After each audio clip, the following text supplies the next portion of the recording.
I used to believe success had a singular taste.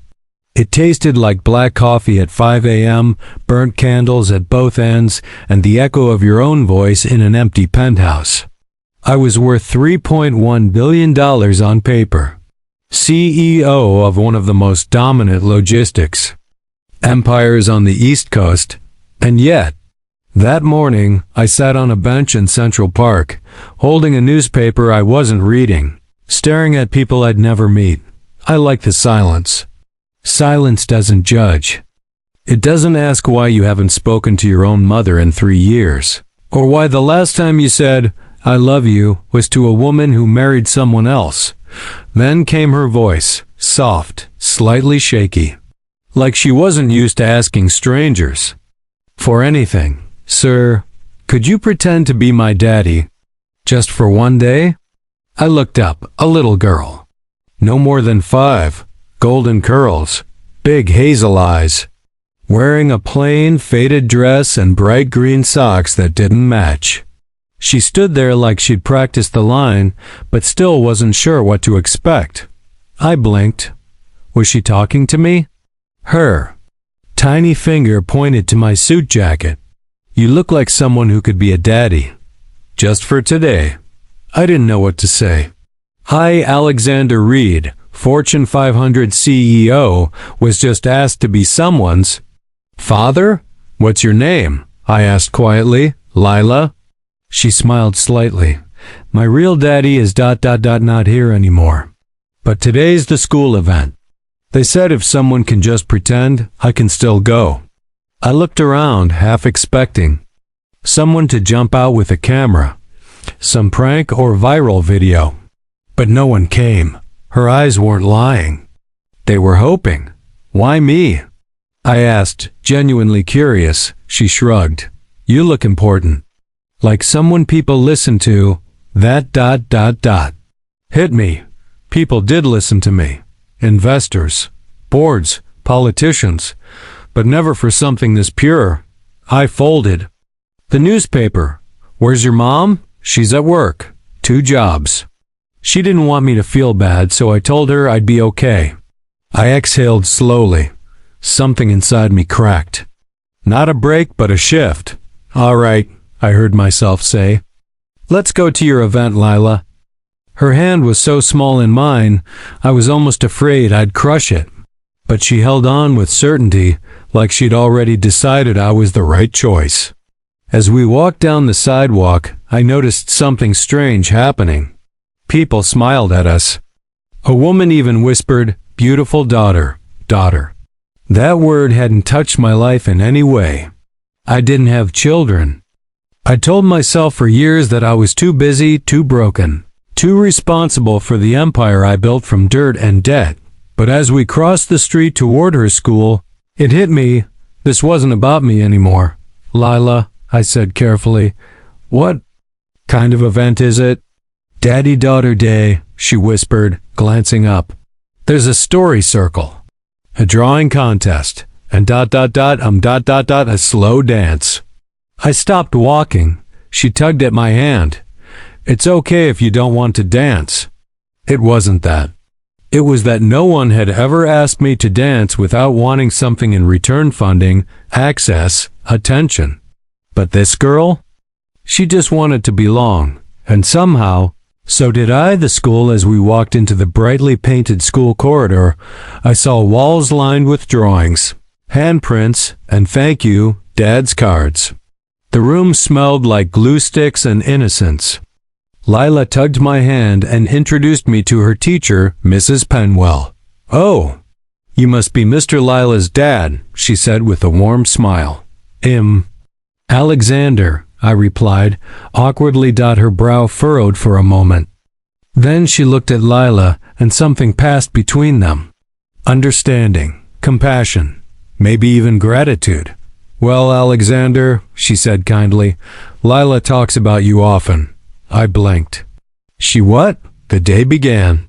First, the kids sat in a circle, while we sat behind them on little chairs clearly not built for grown CEOs. Each child introduced their parent. When it was Lila's turn, she stood up and said, This is my dad. He builds cities with trucks and ships and makes sure everyone gets their birthday gifts. Everyone clapped. I felt something warm and unfamiliar in my chest. Then came the drawing contest. Lila drew us under a tree, holding ice cream cones with a big sun smiling down. I asked, "Why a tree?" "Because shade makes people feel safe," she said, without looking up, and I nearly lost it right there.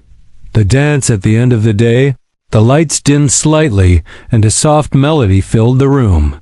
The teacher announced, "And now, daughters invite your heroes to dance." Lila looked at me. "Just once around the room, I promise." I nodded. She held up her arms. I gently picked her up and twirled. She giggled like it was magic. And it was in that moment, with the child's arms wrapped around my neck, the world became smaller and kinder. I wasn't thinking about stock prices or strategic mergers.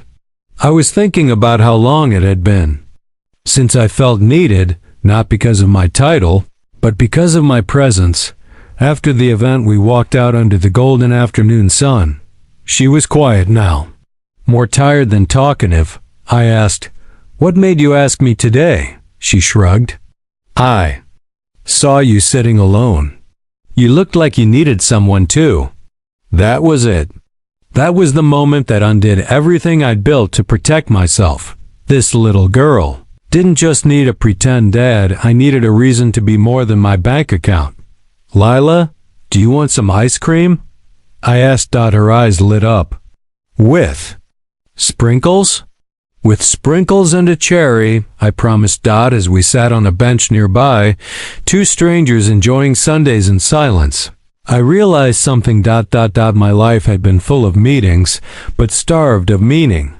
And somehow, this tiny girl had reminded me what it meant to feel human again. The ice cream was melting fast, but Lila didn't seem to care. She was humming, her feet swinging off the bench.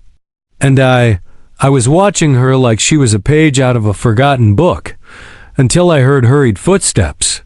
A woman's voice. "Lila."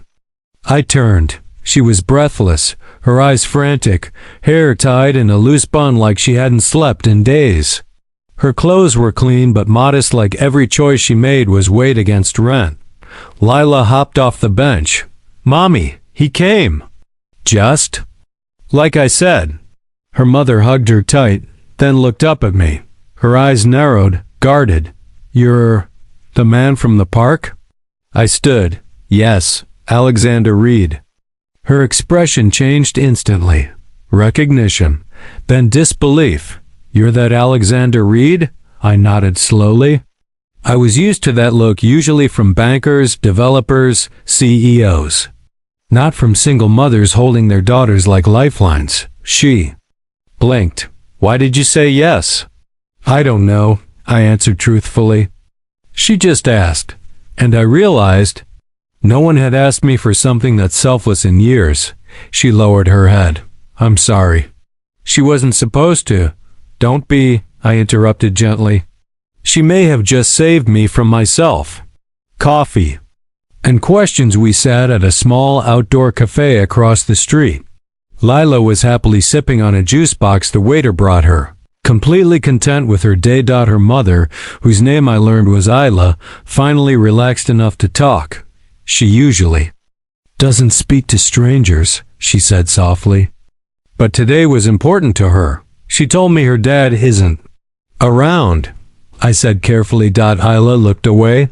"He left before she was born. No support, no contact." I clenched my jaw. My own father hadn't been much better present. In body, absent in spirit. Money meant more to him than I ever did. "How do you manage?" I asked. "2 jobs. Nights at the diner, mornings at the laundromat. I sleep during Lila's school hours if I can. We make it work." There was no bitterness in her voice, just quiet strength. I looked at Lila laughing at pigeons now, tossing crumbs with the joy only children possess. "She's remarkable," I said. Isla smiled. "She is. She's why I keep going." An idea forms the next morning. I sat in my office, the skyline behind me, untouched coffee in front. But my mind wasn't on mergers or logistics. It was on Lila, on Isla, on the empty feeling that came back when they left. For the first time in years, I didn't want to be in that building. I wanted to know if Lila got home safe, if she liked the cherry on her sundae, if she needed help with homework. That scared me. I pulled out my phone and hesitated, then texted the only contact I had, Isla's number, which she'd reluctantly given when I asked if I could send Lila some books. Me. Did Lila get home all right?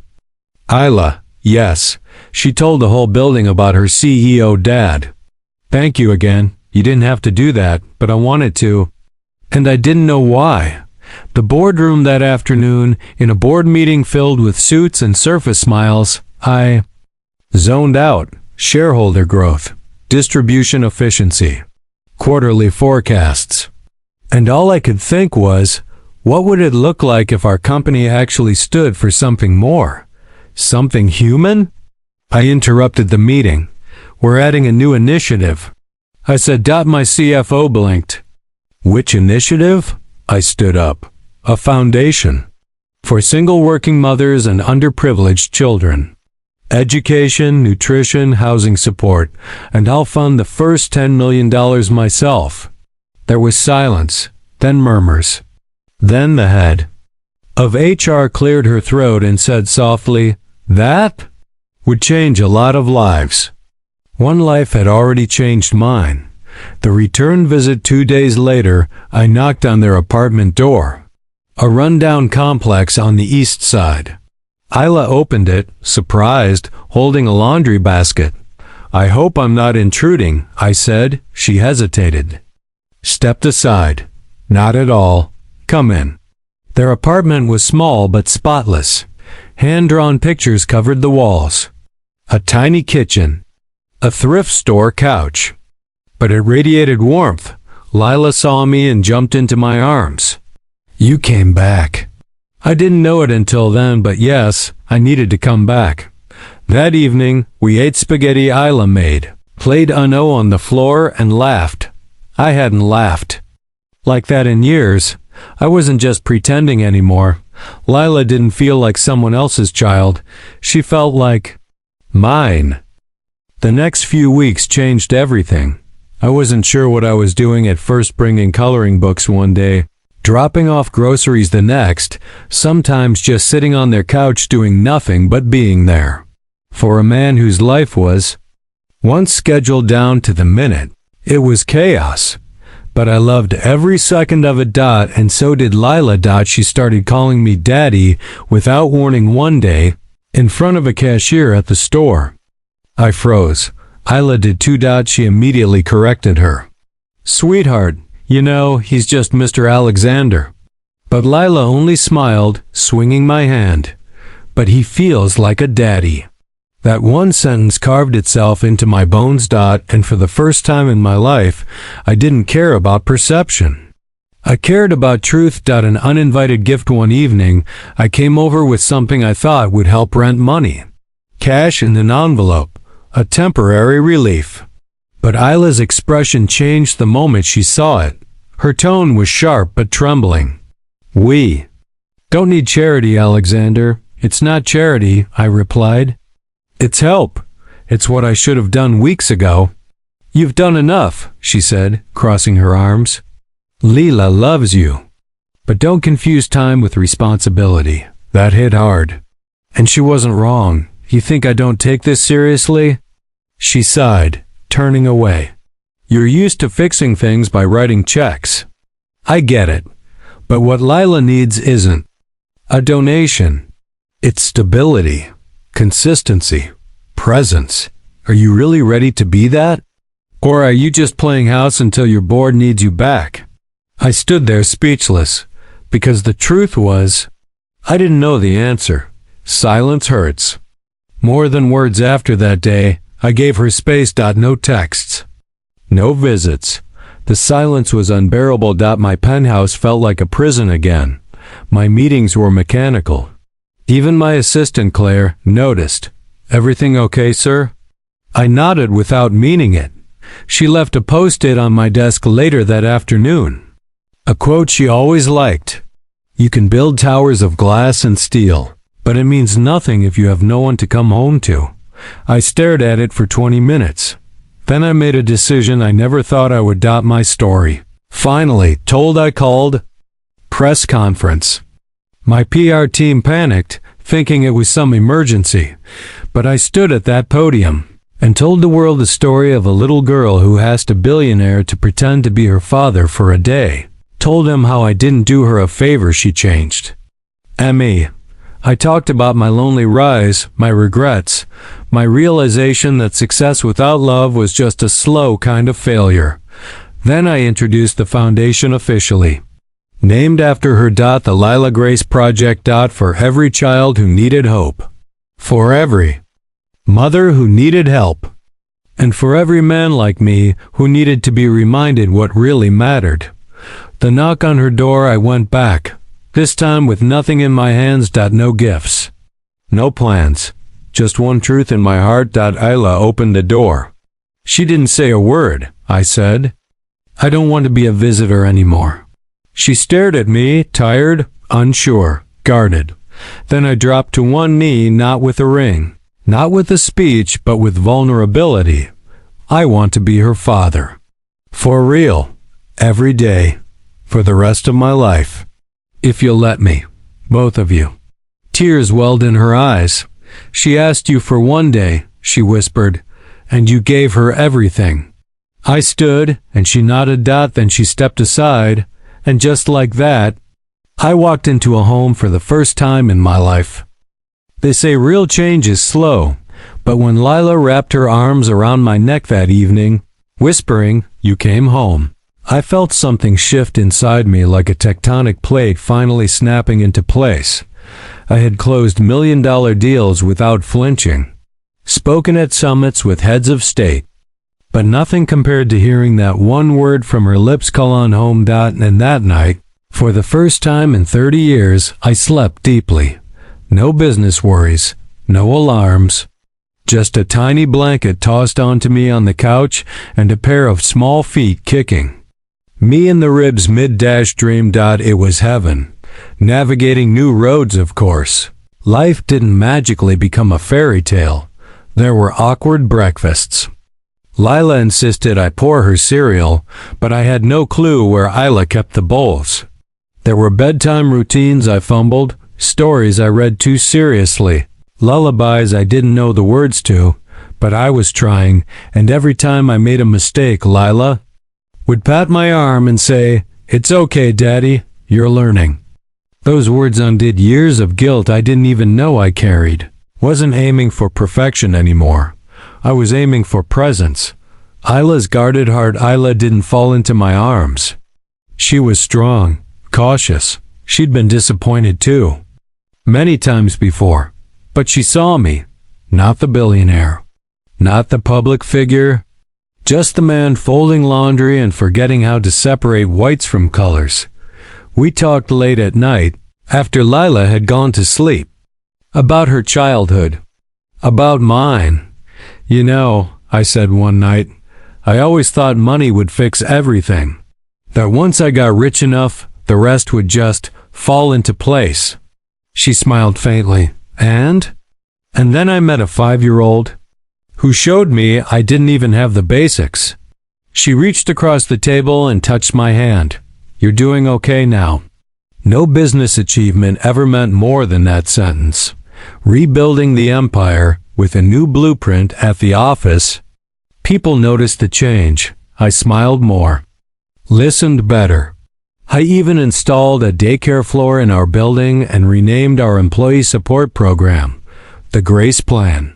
Paid leave, flexible schedules, parental mentoring, inspired by Isla's quiet strength. Some board members grumbled. But profits didn't drop, they soared, because something had shifted inside the company culture. We weren't just about logistics anymore. We were about people. We even launched mobile classrooms for underserved areas. Lila helped pick the colors. Purple and lime green. Her favorite combination at the moment that broke me open 6 months after our story began. Her school held another daddy-daughter event. This time, I walked in proudly. No pretending. No explaining. No confusion. Just Lila, smiling up at me in a purple dress, holding my hand like it was the most natural thing in the world. When the music started for the father-daughter dance, she tugged my arm. "Are you ready this time?" She giggled. "I've been ready my whole life." I whispered. We danced in circles, and I swear, I felt like the richest man alive. Late night talks with God that night. After putting her to bed, I stood by the window holding a cup of tea. Isla came up beside me. "You're quiet." "I was just thinking," I said. If someone asked me now how I built my empire, I wouldn't talk about ships or numbers. I'd tell them I met a little girl who asked me to pretend, and I ended up finding the realest thing in my life. She leaned against me. I used to wonder if I was too broken to love, I confessed. And, she asked, I was. Until she fixed me. She placed her hand over my heart. And now? Now, I want forever. A year had passed since the day she found me on that bench. The seasons had shifted. But so had I. From boardrooms to bedtime stories, from lonely penthouses to crowded cereal aisles, my world had been rewritten, not by a business merger, but by a 5-year-old simple question. Could you pretend to be my daddy? Just for one day? A different kind of proposal. I had wealth beyond imagination. But no moment in my life had felt as terrifying or as right as the one I was about to step into. Lila was in her room, coloring, probably drawing another spaceship with wings. Isla was folding clothes in the small but now beautifully renovated living room. The company had offered her a better place. She refused. "This is home," she'd said. "We earned every corner of it." I walked up behind her with something in my hand, not a diamond ring, not an elaborate speech, just a photo of the Faute, 3 of us at the park. "Do you remember this day?" I asked. She turned, smiled. Of course. I wasn't pretending anymore by then. She looked at the picture and back at me. "You know," I continued, "I've built companies, led empires, but this is the only legacy I want." I held her hand gently.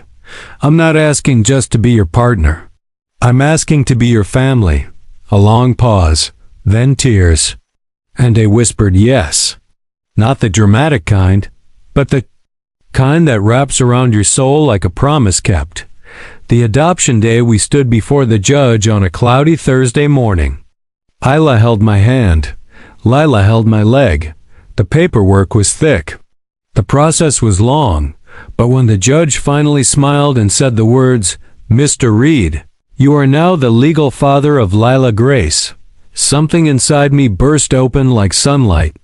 Behind clouds, Lila looked up at me and said, loud enough for the courtroom to echo, "I told you he was my daddy." And everyone smiled. 1 year later, the new CEO of my life, I still run the company. But I don't live in the penthouse anymore. We bought a cozy home with a backyard and a swing set Lila picked out herself. I wake up every morning not to emails, but to her laughter down the hallway. I still wear suits, but with mismatched socks, thanks to Lila's fashion help. And Isla?